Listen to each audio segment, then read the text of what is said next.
jatorri fosileko erregaien karakterizazio eta logistika izenburua duen ikastaroa aurkeztuko dizuet. Ikastaro hau Euskal Herriko Unibertsitateko OSV bikoitza deialdiaren barnean argitaratuko da 2019 urtean. Bestalde, esan beharra dago, ikastaro hau 2018 urteko deialdiaren barneko beste kurtso baten, ikastaro baten, gaztelerazko bertsio euskaratu eta eguneratua dela. Ikastaro hau beste bi irakasleekin batera prestatu dut, Aitziber Iriondo Hernández eta Blanca Maria Caballero Iglesias. Hirurok, ingeniaritza kimikoa eta ingurumenaren ingeniaritza sailekoak gara eta Bilboko ingeniaritza eskolakoak. Ikastaroaren helburua agregazio egoera desberdineko erregai fosilen, erregai, solido, likido zein gaseosoren karakterizazio eta logistikaren oinarriak eta kontzeptuak ezagutzea, ulertzea aplikatzea da. Logistikaren barnean biltegiratzea zein garraioa barne hartzen direlarik. Ikastaroa teoriko praktikoa da, ingeniaritza graduen ikaslei zuzenduta, bereziki goreneko mailakoei eta energiadarrekoak direnei. Ikastaroa era egokian jarraitzeko ezaguera orokorrak izatea gomendagarria da, kimika eta fizikako ezagutzak, eta baita kalkulo kimikoei, termodinamikoei eta fluidoen mekanikari dagozkion ezagutzak ere. Baliabideei dagokienez, irakaskuntza gidaz gain, ikasmaterialak, honen barne kontzeptu teorikoen azalpena, jarduera praktikoak eta ebaluazio jarduerak, enuntziatuak eta hauen ebazpena, erantzunak dagozkion azalpenekin batera, eta azkenik bibliografia eta gomendututako irakurketak prestatu dira. Ikastaroaren programaren barnean 3 gai sartzen dira. Lehenengoa erregai solidoei dagokiona, bigarrena erregai likidoak eta azkenik erregai gaseosoak.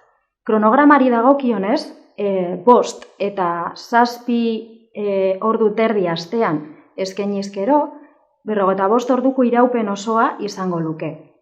Lehenengo gaiari dagokionez, lehenengo eta behin, ikasmateriala jorratzea gomendatzen da. Geroago, ariketak eta jarduerak eta azkenik autoebaluazio froga egitea gomendatzen da. Gainontzeko gaietan jarraitu beharreko eskema antzekoa delarik. Hori bai, lehenengo gaiaren iraupena astebete ingurukoa izango litzateke eta bigarren eta hirugarren gaiarena ordea 2 eta 3 aste bitartekoa. Gai bakoitzean sakonduz, lehenengoa erregai solidoei buruzkoa da, konkretuki ikatzari buruzkoa. Ikasmaterialetan, ikatzaren jatorria, formazio prozesua eta transformazio edo madurazio graduaren araberako ikatza motak, lignitoak, harrikatz bituminoso eta azpibituminoso eta antrazitak buruzko edukiak aurkezten dira. Geroago, ikatzaren egitura heterogeneo eta konposizio aldakorrarekin zerikusia duten kontzeptuak garatzen dira. Gainera, ikatza karakterizatzeko analizien zetasunak aztertzen dira. Berehalako analizia, analisi elementala, berotze ahalmenaren determinazioa, maseralak eta propietateko kisatzaileak. Eta baita erabilera hedatua duten zenbait ikatzen sailkapenak ere. Horrez gain, ikatzaren biltegiratze motak aztertzen dira. Hala nola, aire librean zein sistema itxietan, horietako bakoitzean kontuan hartu beharreko arauak barne. Bestalde, ikatza garraiatzeko bide desberdinak aztertzen dira, trenbidez, itsasuntzietan eta kameien bidez. Azkenik, gai honetan, ikatzen sailkapenei buruzko ariketak proposatzen dira. Bigarren gai honen ardatza, ohiko erregai likidoak dira, petrolioaren deribatuak hain zuzen ere. Aurreko gaiaren eskema berdinari jarraituz, eduki teorikoen bidez erregai likidoen propietateak aztertzen dira, bai fisikoak, dentsitatea, biskositatea, lurrunkortasuna, inflamazio eta sutze puntuak, kimikoak, konposizio elementala eta baita termikoak ere, berotze ahalmenaren determinazioa. Erregai bakoitzaren berezko espezifikazioak zehazten dira, hala nola oktano indizea gasolinentzat, zetano indizea gasolioentzat eta izoste puntuak kerosenoentzat. Gainera, erregai hauen garraio mota desberdinak zehazten dira, hala nola, zisterna bagoiak, kamioi zisternak, itsasontziak eta zetasun handiagoz, oleobideak eta polibideak. Hauek garraio bide seguruenak eta ekonomikoenetakoak baitira. Azken hauekin lotuta, gai honek beraien diseinuarekin, dimentsionaketarekin eta eraikuntzarekin erlazionatutako datu praktikoak barne hartzen ditu. Gai honetan, bestelako aspektuak tratatzen dira, hala nola, erregai likidoen biltegiratzea, honekin lotutako araudia eta biltegiratze mota desberdinak, vertikala, zebai, mota desberdinekin eta horizontala. Bigarren gaia bukatzeko, oleobideen oinarrizko diseinuari buruzko ariketak proposatzen dira.